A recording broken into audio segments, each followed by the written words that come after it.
دوسروں کا گند۔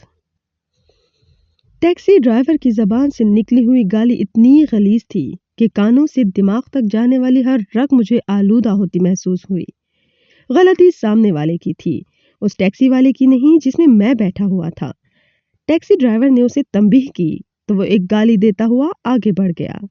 جواب میں ٹیکسی ڈرائیور نے جو کچھ کہا وہ کوئی قلم رقم کرنا چاہے گا نہ کوئی کان اسے سننا چاہے گا۔ تاہم ڈرائیور کو احساس ہو گیا کہ گاڑی میں کوئی اور بھی ہے۔ وہ اپنی زبان کے گند کو طاویل کی جھاڑو سے صاف کرنے لگا۔ وہ مجھے سمجھانے لگا کہ سامنے والے کی کیا غلطی تھی اور یہ کہ آج کل سب لوگ ایسے ہی غلطی کر کے دوسروں کو غلط کہتے ہیں۔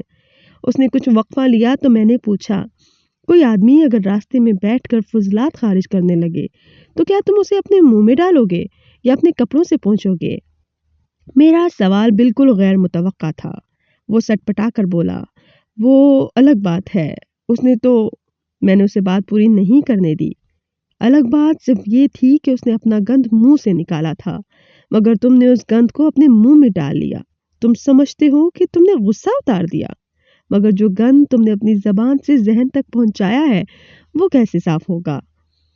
ٹیکسی ڈرائیور شاید ٹی وی کے ٹاک شو نہیں دیکھتا تھا جہاں اپنی ہر غلطی کو درست ثابت کرنا اہل صحافت اور اہل سیاست کے فن کا کمال سمجھا جاتا ہے۔ وہ خاموشی سے بولا، بس غصہ آ گیا، مگر آپ ٹھیک بولتا ہے، گندے آدمی کی بات کا کیا جواب دینا؟ میں نے سوچا کہ کاش ہم یہ سبق سیکھ لیں کہ کسی کے گند سے خود کو گندا کرنا حماقت ہے، مگر شاید اس کے لیے صبر کی جو صلاحیت چاہیے وہ ہم میں بہت کم ہے۔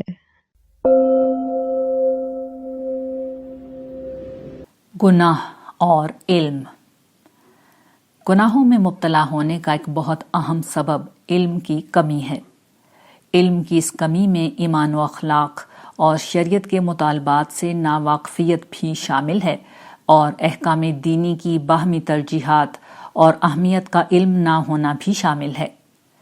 دین پر عمل کرنے میں انسان کی نجات موقوف ہے، اس لیے یہ ضروری ہے کہ لوگ دین کا علم ایک بنیادی ضرورت سمجھتے ہوئے سنجیدگی کے ساتھ حاصل کریں، کیونکہ صحیح علم ہی صحیح عمل کی اساس ہوتا ہے۔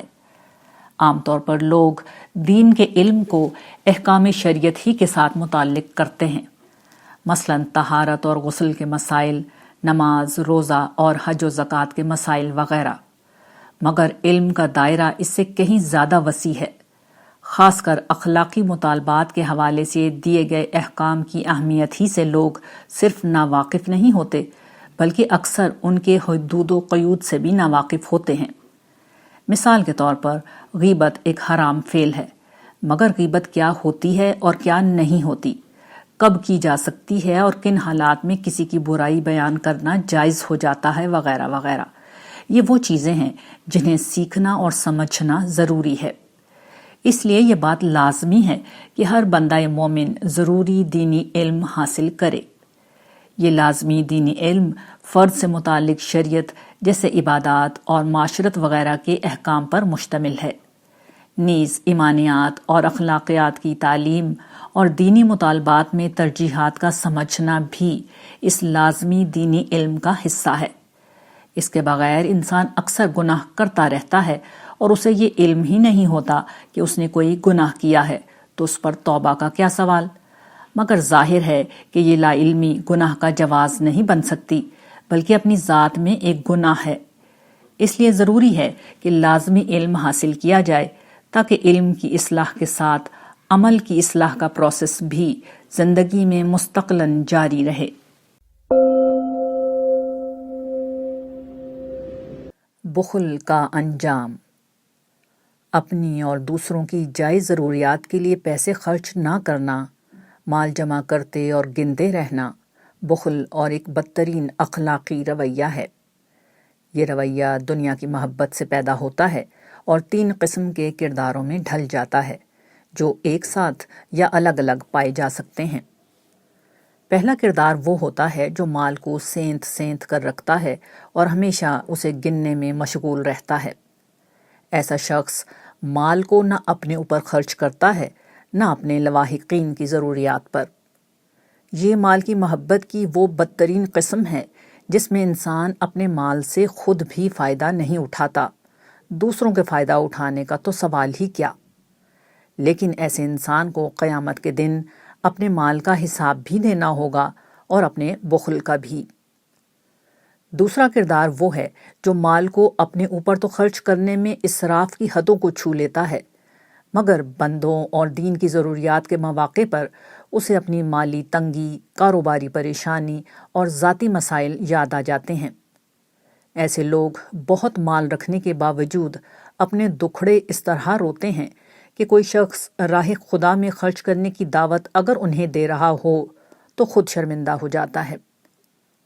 تیسرا کردار وہ ہوتا ہے جو نہ صرف دوسروں پر مال خرچ نہیں کرتا، بلکہ کوئی اور یہ دعوت دے یا کوشش کرے تو اسے بھی آگے بڑھ کر روک دیتا ہے۔ اس شخص کی نفسیات یہ ہوتی ہے کہ اگر دوسرے خرچ کریں گے تو اسے بھی شرما حضوری میں کچھ نہ کچھ خرچ کرنا پڑ جائے گا، چنانچہ وہ انفاق کی بات سن کر پہلے قدم پر آگے بڑھتا ہے اور اس کام میں اتنے عیب نکالتا ہے کہ دوسرے بھی خرچ کرنے سے باز آ جاتے ہیں۔ یوں وہ ہوشیاری سے خود کو اس آزمائش سے بچا لیتا ہے۔ بخل کی ان تمام اقسام کے بارے میں قرآن مجید کا فیصلہ بہت واضح طور پر یہ ہے کہ ان کا مال آگ میں دہکایا جائے گا اور اس سے ان کا جسم داغا جائے گا، پھر ان کا مال توق بنا کر ان کے گلے میں ڈال دیا جائے گا جو آگ بن کر ہمیشہ انہیں ڈستا رہے گا۔ سو مبارک ہو بخل کرنے والوں کو ان کا یہ ابدی انجام۔ تعمیری اور تنقیدی ذہن۔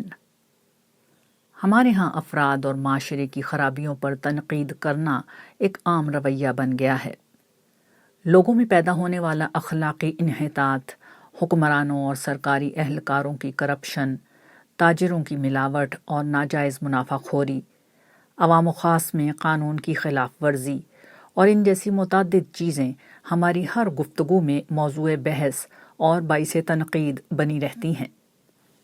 یہ تنقید اکثر حالات میں اصلاح کے کسی جذبے کے ساتھ نہیں کی جاتی۔ اس کا مقصد اپنی بھڑاس نکالنا یا پھر اپنی عملی خرابیوں اور کوتاہیوں کا جواز فراہم کرنا ہوتا ہے۔ ایسے لوگ دوسروں پر تنقید کرتے ہیں اور ان کے برے رویے کی پیروی بھی کرتے ہیں۔ ظاہر ہے کہ اس طرح کی تنقید کبھی کسی بہتری کا باعث نہیں بن سکتی۔ تنقید ہمیشہ وہ مؤثر ہوتی ہے جو اصلاحی اور تعمیری ذہن کے ساتھ کی جائے۔ ایسی تنقید کرنے والے لوگوں کی زندگی کا اصل مقصد اپنی اصلاح ہوتا ہے۔ وہ دوسروں پر تنقید کرنے سے پہلے اپنے ہر رویے کو بے رحمانہ احتساب سے گزارتے ہیں۔ وہ دوسروں کے عیوب پر نظر کرنے سے پہلے اپنی خرابیوں کو جاننے کی کوشش کرتے ہیں۔ وہ دوسروں کی غلطیوں کی نشاندہی کرنے سے قبل اپنے اور ان کے لیے دعا کرتے ہیں۔ اس سوچ کے بعد انسان کے پاس یہ موقع ہی نہیں رہتا کہ وہ دوسروں کی خرابیاں ڈھونڈنے اور ان پر تنقید کرنے میں وقت ضائع کرے، اور اگر وہ یہ کرتا بھی ہے تو مکمل احساس ذمہ داری اور خیر خواہی کے ساتھ کرتا ہے۔ یہ تنقید اس کے دل کا درد ہوتی ہے، اس کے دل کی بھڑاس نہیں ہوا کرتی۔ یہ اس کے اخلاص کا اظہار ہوتی ہے، اس کی بے عملی اور بد عملی کا نقاب نہیں ہوا کرتی۔ اس طرح کی تنقید معاشرے میں کبھی مایوسی نہیں پھیلاتی بلکہ اصلاح کا باعث ہوتی ہے۔